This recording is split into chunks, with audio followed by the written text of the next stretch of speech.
Dito tayo sa sunod, mga kababayan. Ito yung literal na pamumulitika. Bakit? Ito yung literal na pamumulitika, mga kababayan. Bakit? Ano ba yan, Ket? Tignan ninyo itong kay Leandro Libeste. Ha?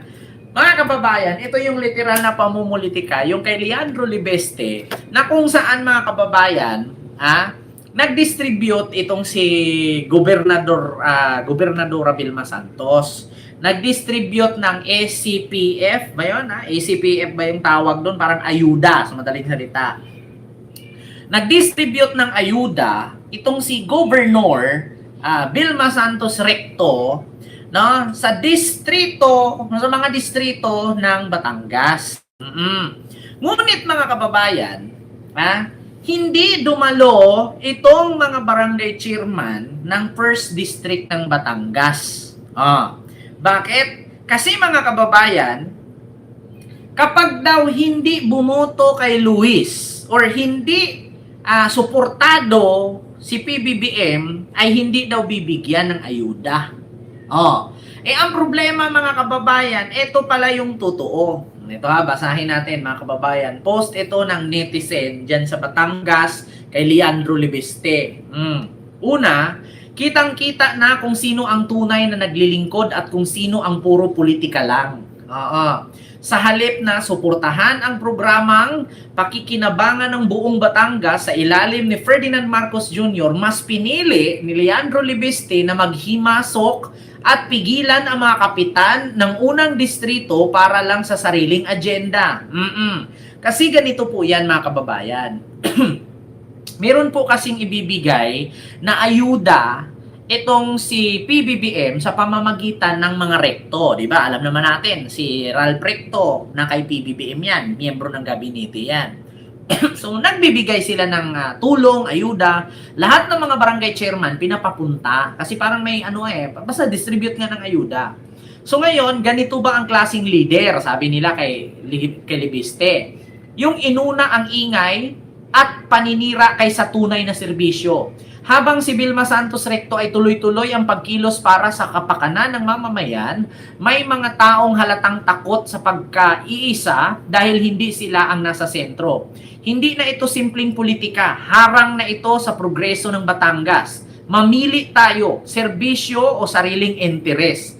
Yan po ang pinuputak ngayon ng mga Batanggenyo, mga kababayan, dahil dito kay Libeste. Ganito po, sabi ng mga kapitan, kasi hindi sila, mga kababayan, dumalo doon sa isang programa, nagpatawag si Vilma Santos para mag-distribute ng, sabihin natin example, ayuda.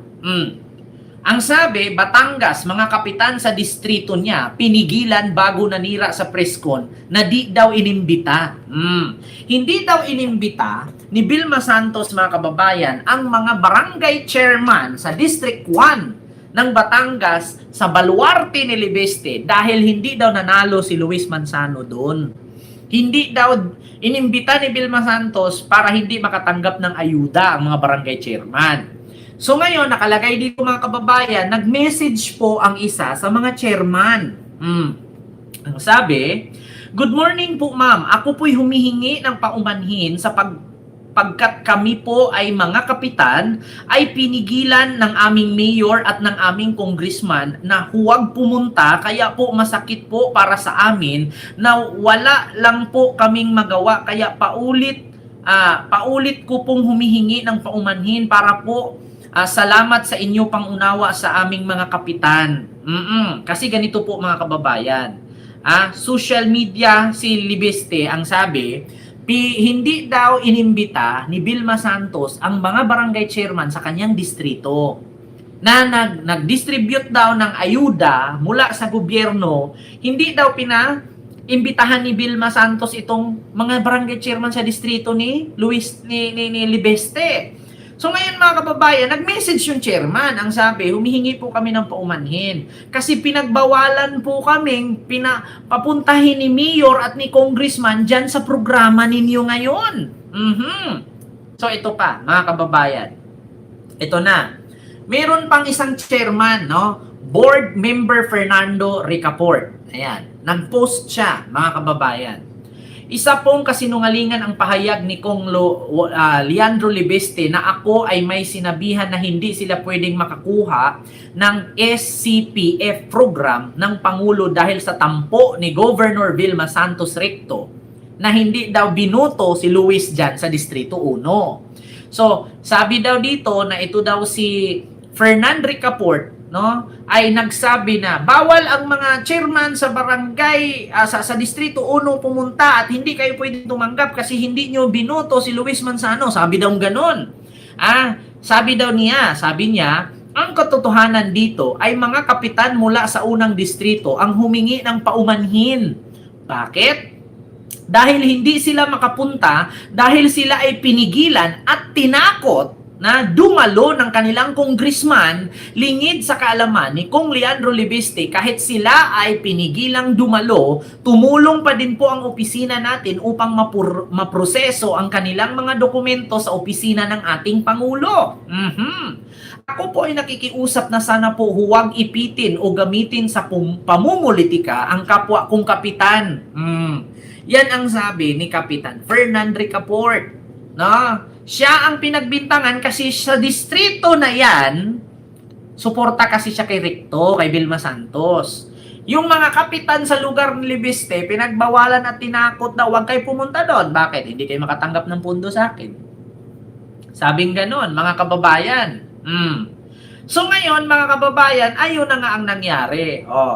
Sabi dito, to Congressman Leandro Libeste, malayo pa ang eleksyon, pero hito ka na naman. Nangangampanya ka para sa mga Duterte at sa sarili mong agenda. Sa sinabi mong pigilan at hindi binigyan ng ayuda ang Taal, Nasugbo at 84 ka barangay, may tanong lang ako.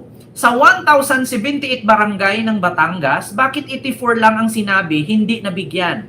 Diyan pa lang sablay na ang press release mo. Sa 1,078 barangays, 84 daw na barangay ang hindi nabigyan.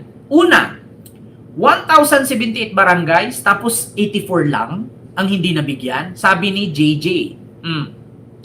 Kung totoong malawakang kapabayaan iyan, bakit 84 lang ang issue mo? Maniwala pa sana ako kung kalahati o mahigit 500 ka barangay ang nagreklamo. Halos lahat ng mayor ng distrito, representative ay present at nakikiisa. Ikaw lang naman ang wala doon. Diba? Kita mo na?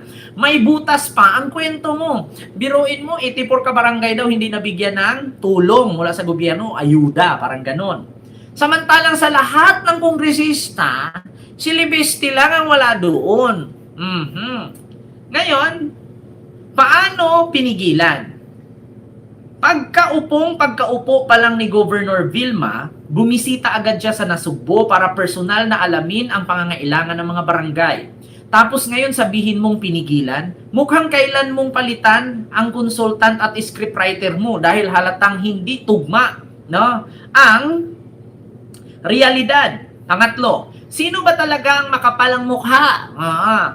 Yung tahimik na nagsiservisyo na walang COA disallowance o yung may usaping 24 billion na utang sa Department of Energy sa solar business. Habang kakampi ang Vice Presidente na may 6.7 billion suspicious transaction. Ayan. Ayan na, Libeste. Dito ka, hindi ka naman nanalo talaga dito. Alin daw ang makapal ang mukha? Yung walang COA disallowance, yung walang corruption, yung walang ginagawang kabulastugan na si Vilma Santos, o yung may usaping 24 billion na multa sa DOA. Habang kakampi ang Vice Presidente na may 6.7 billion suspicious transaction. Ayan na. Lahat talaga ng didikit kay Sara, mga kababayan. Mapapahamak. Number 4, akala po ba hindi ayuda ang solusyon? Hindi ba ikaw rin ang namigay ng sako-sakong bigas sa Maynila? Kung kontra ka sa ayuda, bakit ginawa mo rin? O ginawa mo yun? Ayan na, mga kababayan. Hindi daw ayuda ang solusyon. Pero namigay siya ng sako-sakong bigas, Maynila. Bakit namigay siya ng bigas? Panglima, ito ang sagutin mo. Ano ang nagawa mo sa 9 na buwan? May naipasa ka bang kapakipakinabang na batas? O mas busy ka sa presscon para paratang at expose sa mga puro hearsay ng Cabral files? Samantalang sa loob ng 9 months, si Governor Vilma Santos walang COA disallowance. May walang 5,000 educational assistant para sa public and private students. Dalawang karagdagang district hospitals sa Santa Teresa, Rosario. 100 dialysis machines at 2 dialysis centers sa Tanawan, Batangas. Pagtugon sa 700 classroom backlog sa pamamagitan ng bagong school buildings. At mga trending, at ang trending na Capitol on Wheels. Meron ka ba niyan? Ayan na. Huwag mong ipagyabang ang ayuda gaya ng sabi mo, hindi ayuda ang solusyon. Serbisyo, hindi negosyo. Gawa, hindi kuda. Diba? Patay ka ngayon, Libeste. Diba? Ano nang ginawa ni Libeste sa 9 na buwan? Puro press release, puro press con. Naglalabas ng mga dokumento ni Cabral na wala namang kinalaban sa kanyang distrito. Samantalang si Vilma Santos, walang COA disallowance. 5,000 educational assistants. 2 karagdagang district hospital. Buti pa ang Batangas may hospital, ang Davao City wala. 100 dialysis machine and 2 dialysis centers sa Tanawan, Antoy. Pagtugon sa 700 classrooms. Pati ang Capitol on Wheels. Meron ka ba niyan? Huwag mong ipagyabang yung ayuda gaya ng sabi mo, hindi ayuda ang solusyon. Serbisyo, hindi negosyo. Gawa, hindi kuda. Nag-iisa lang ang Darna ng Batangas. Lahat ng paninira, babalik ng mas matindi. Kung DDS ba si Governor B, ganyan ka pa rin kaya? Diba? Ayan na, mga kababayan, parang gusto yatang agawin yung pagiging gobernador ni Vilma Santos. Parang si Leandro, parang mag-governor yata sa sunod na eleksyon. Mga kababayan, parang mag-gobernador yata sa sunod. Nako, ayan na, mga kababayan, yan pala yung katotohanan. Diba? Yan na, mga kababayan. Yan ang totoong pamumulitika. Bakit mo sisiraan yung gobernador na nagtatrabaho kaysa sa'yo na 9 na buwan puro gala? Bakit kaya di makagawa ng hospital ang Davao? Yan nga ang tanong, Ma'am Ashley Kate. Walang university, walang hospital. Laki naman ang kita. Diba? Darna din yan si Libeste. Kaya nga, si Vilma Santos lang ang nag-iisang Darna. Tapos, papalitan pa ng bagong Darna. Diba? Yan na, mga kababayan. Ang duda ko niyan, baka tatakbong tatakbong senador, tapos yung nanay niya ang mag-gobernador. Ganun yan eh. Kasi syempre, sino bang gusto mawala ng posisyon? Tatakbong gobernador yan. Loren Legarda, magiging kalaban ni ni Vilma Santos. O di kaya, yung tatay. Diba? Yan na, sinisiraan yung mga rekto. Samantalang yung rekto, ang daming ginawa, tahimik lang. Samantalang siya, kung saan-saan na pumupunta at presko ng presko. Diba? Mismong taong bayan na ng Batangas ang nagsabi, Leandro, wala kang ginawa. Tapos ngayon, sisiraan mo pa at sinabi mong bawal makatanggap ang 84 barangays kasi hindi binoto ang anak ni Vilma at nagtampo si Vilma. Ganun pa yun. Hindi pa si Luis tumakbo, si Vilma gobernadora na. Si Recto, senador na. Diba? So yun lang mga kababayan. Magandang gabi po sa inyong lahat. Hindi ko po masyadong habaan na po. Mga kababayan, di ba nakakulong ang tatay Kit? Di ko alam ma'am kung sa bagay, di ba nakakulong naman ang tatay. Di ba kahit kakulong pwede naman tumakbo? Di ba? So yun lang mga kababayan, maraming salamat po. Malay natin ma'am, yung pinsan niya, mga kamag-anak nilang iba. So yun lang mga kababayan, maraming salamat.